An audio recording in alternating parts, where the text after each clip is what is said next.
جس نعت میں یا محمد یا نبی ایسے لفظ استعمال ہوتے ہیں ان کا سننا اور پڑھنا کیسا ہے؟ شعر کی ایک قسم نعت ہے، یعنی جس میں اللہ کے نبی صلی اللہ علیہ وسلم کی تعریف اور توصیف اور مدح و ثنا کی جاتی ہے، آپ کی خوبیاں بیان کی جاتی ہیں، یہ سب ہوتا ہے۔ مگر عام طور پر یہی دیکھا جاتا ہے کہ بہت سارے نعت میں کچھ نہ کچھ ایسی بات جو کہ آپ کی ذات میں غلو کرنے والی بات ہو جاتی ہے، یعنی کہ آپ جس سے اپنی امت کو روکا کرتے تھے وہی بات یہ نعت خواں اپنی نعت میں پیش کرتے ہیں۔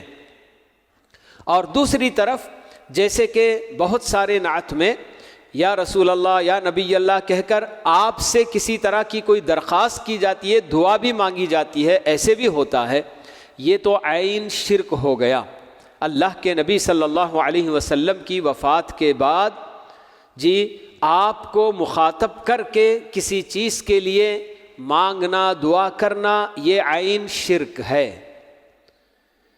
اسی وجہ سے جس میں یا نبی یا رسول یا محمد وغیرہ کی جو باتیں ہوتی ہیں تو وہ یہی بات بتانا چاہتی ہیں، یا وہ لوگ یہی چاہتے ہیں کہ گویا ابھی بھی محمد زندہ ہیں، نعوذ باللہ، کہ صحابہ آپ کو زندہ رہتے ہوئے جا کر قبر میں ڈال کر مٹی ڈال کر چلے آئے، ایسے بہرحال ان کا اپنا جو عقیدہ ہے۔ اللہ بہرحال اس طرح کے عقائد سے امت مسلمہ کی حفاظت فرمائے۔